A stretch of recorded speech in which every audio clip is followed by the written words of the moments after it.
Hey everybody, it's I Want to Be Retro. Today we're going to take a look at running Microsoft SQL Server containerized in Docker. To get started, log into the device where we're going to install Docker.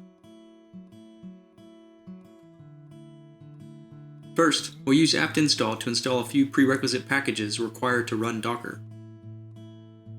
Then we'll add the Docker GPG key and apt repository.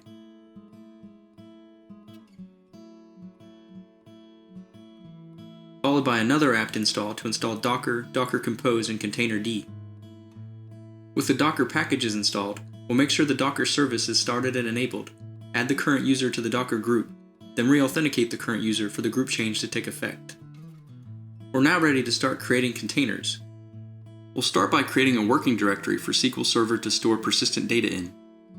Then we'll set ownership of the working directory and change the permissions so the container has full access. Now using the docker run command, we'll create our SQL Server container. The container is pretty large and takes a little while to download and extract, but once it's up and running, SQL Server is ready for use. The easiest way to interact with SQL Server is using SQL Server Management Studio. As of writing this tutorial, Management Studio is only available for Windows hosts. We'll start by downloading the installer from Microsoft, then navigate to your downloads directory and launch the downloaded exe file. Click the install button, then wait while files are copied and installed. Once the installation completes, click the close button to close the dialog. Then from the start menu, launch SQL Server Management Studio.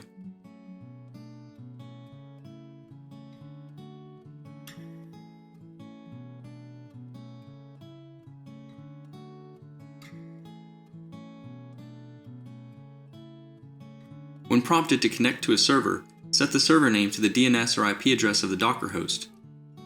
Then set the authentication dropdown to SQL Server Authentication, and log in using the username SA and the password set in the docker run command.